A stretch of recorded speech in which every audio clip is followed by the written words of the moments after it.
سبحان اللہ سبحان اللہ، نعرہ تکبیر، نعرہ رسالت،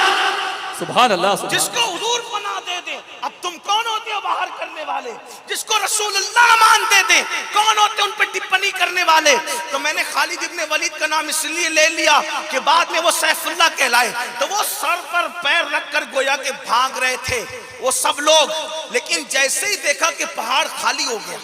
چند لوگ کھڑے ہیں، پورا پہاڑ خالی ہے، تو خالد نے جناب ابو سفیان سے اور دیگر لوگوں سے کہا دیکھو یہاں سے پھر پلٹ کر ہم حملہ کر سکتے ہیں، اور یہ کہہ کر کے اس کا فائدہ اٹھا کر کے وہ پلٹے۔ توجہ کرنا، وہ پلٹے، اور پلٹے تو مسلمان یہ سوچ رہے تھے جنگ ختم، جنگ ختم تو لڑنے کی پوزیشن میں کون تھا؟ جب سوچا جنگ ختم، ادھر سے مکے کے مشرکین پھر پلٹے، اور جب پلٹے تو مسلمانوں کو اس حالت میں انہوں نے پایا کہ مسلمان سامان اکٹھا کر رہے تھے، ایسے بھوکے بھیڑیے کی طرح ٹوٹ پڑے کہ اس کا نقصان یاد کر کر کے آج تک امت خون کے آنسو رو رہی ہے۔ کیا نقصان ہوا؟ رسول اللہ کو ان کی سواری سے نیچے ڈالا گیا۔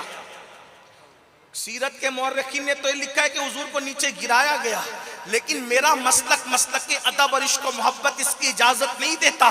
جو اوروں کو اٹھانے آیا تھا اس کو کبھی گرایا جا سکتا ہو، لیکن اتنا ضرور سمجھانے کے لیے کہوں گا، حضور کو سواری سے نیچے ڈالا، حضور کے گھٹنے شریف پھوٹ کے، گھٹنوں میں زخم آیا، اس سے خون نکلا، لوہے کی کڑیاں۔ اب ذرا دل کے کان سے سننا، وہ چند لوگوں کا پہاڑ سے ہٹ جانا اور رسول اللہ کے فرمان کے خلاف عمل کرنا، نافرمانی نہیں کہہ رہا ہوں، خطا نہیں کہہ رہا ہوں، گناہ نہیں کہہ رہا ہوں، مراد رسول کو سمجھنے میں مراد رسول کو سمجھنے میں فہم نے وہاں تک کام نہیں کیا، بس اسی وجہ سے پہاڑ سے چند لوگ نیچے آئے اور حضور کے حکم کے خلاف بس ایک عمل ہو گیا، ایک عمل۔ اتنی اعلیٰ مخلوق جس کے جنتی ہونے میں کوئی شک نہیں، اتنی اعلیٰ مخلوق جنہیں فرشتے کیا خدا بند قدوس بھی پیار کی نظر سے دیکھتا ہے۔ میرے امام کہتے خدا ان کو کس پیار سے دیکھتا ہے جو آنکھیں ہیں محو لقائے محمد۔ وہ کتنی اعلیٰ مخلوق تھی جن کے لیے رضی اللہ عنہم ورضوا عنہ کہا گیا۔ وہ کتنی اعلیٰ مخلوق تھی جن کے لیے وَكُلًّا وَعَدَ اللَّهُ الْحُسْنَى کہا گیا کہ اللہ نے ان سب کے ساتھ خیر کا وعدہ کر لیا، لیکن حضور کے فرمان کا جو فرمان تھا اس کے خلاف عمل ہو گیا۔ نقصان سنو میری قوم کے جوان، دل کے کانوں سے سنو، اور اگر واقعی امت کا درد دلوں میں موجود ہے تو یہاں سے سوچ کر کے جانا، اتنی افضل و اعلیٰ مخلوق سے اگر ایک عمل رسول اللہ کے فرمان کے خلاف ہو جائے تو نقصان کیا ہوتا ہے۔ حضور کو سواری سے نیچے ڈالا گیا، دشمن نے ڈالا، گھٹنے شریف زخمی ہوئے، حضور کے گالوں میں کڑی گھس گئی لوہے کی، خون کی پھواریں نکل پڑی، حضور کے دو دانت کا کنارہ شہید ہو گیا، جس کو ہم دندان مبارک کی شہادت کہتے ہیں۔ حالانکہ پورے دانت نہیں ٹوٹے تھے، پورے دانت شہید نہیں ہوئے تھے، وہ کنارہ شہید ہوا تھا، اس پر ابھی کوئی تفسیرہ نہیں کرتا، اس لیے کہ اب عنوان کی طرف آ جاتے ہیں۔ اللہ اکبر۔ اور پھر میرے نبی کے 70 اصحاب کی شہادت ہوئی، میرے نبی کے 70 صحابہ شہید ہوئے، اور ان 70 صحابہ میں سے میرے آقا کے چچا سید الشہداء حضرت امیر حمزہ کی شہادت ہوئی، مصعب ابن عمیر کی شہادت ہوئی، عبداللہ ابن جحش، اور بھی ان طرح سے حضرت شماس اور حضرت سعد، اس طریقے کے 70 اصحاب جو شہید ہوئے۔ اوروں کی شہادت کی طرف کیا جائیے گا، وقت ہو تو بات کریں، لیکن تھوڑا سا اشارہ دے دوں۔ جب حضرت امیر حمزہ کی شہادت ہوئی تو کاٹنے والوں نے ان کے ہونٹ کاٹے، کاٹنے والوں نے ان کی ناک کاٹی، کاٹنے والوں نے ان کی انگلیاں کاٹی، کاٹنے والوں نے ان کے سینے کو چیر دیا، اور سینہ چیر کر ایک خاتون نے اپنے ہاتھ میں لیا اور ہاتھ میں لے کر اس کو چبانا، کچا کلیجہ چبانا شروع کیا اور چبا کر کے تھوکا۔ آپ سے پوچھنا چاہتا ہوں، جس وقت اور میرے نبی نے اپنے چچا کا چبایا ہوا کچا کلیجہ احد کی زمین پہ پڑا ہوا دیکھا ہوگا، جس وقت اور اپنے چچا کے ہونٹوں کو کٹا ہوا دیکھ کر، انگلیوں کو کٹا ہوا دیکھ کر، ناک کو کٹا ہوا دیکھ کر، کان کو کٹا ہوا دیکھ کر، اور اس ناک، اس ہونٹ، اس کان کے ساتھ مکے والوں نے کیا سلوک کیا کہ اس کو ایک سوئی کے ذریعے سے دھاگے میں پرویا، ہار بنانے والوں نے اس کا ہار بنایا، پازیب بنانے والوں نے اس کے پازیب بنائے، بازو بند بنانے والوں نے اس کے بازو بند بنائے۔ یہ تاریخ ہے، یہ تاریخ ہے۔ اللہ اکبر۔ اور جب ان 70 اصحاب کی شہادت کا موقع، جب وہ لاشیں 70 رکھی ہوئی تھی، تو میرے نبی اس وقت ان کی لاشوں کو دیکھ کر رو رہے تھے کہ آنکھوں سے جو آنسو جاری تھے، جس نے داڑھی کو بھگو دیا تھا۔ لیکن اس وقت تو صحابہ کو فکر یہ تھی کہ ان 70 اصحاب کو دفن کرنے کے لیے زمین تو ہے احد کی، مگر کفن کہاں سے لائیں گے؟ کفن اس وقت رسول اللہ کہ ان اصحاب کو کفن دینے کے لیے مسلمانوں کے پاس کپڑا بھی موجود نہیں تھا۔ حالت یہ تھی کہ ان کو گھاس میں لپیٹا گیا، بازوں کو، یعنی ان کے جسم پہ گھاس ڈالی گئی، بازوں کو ایک کپڑا اڑایا گیا، ایک کپڑا، اور سر چھپا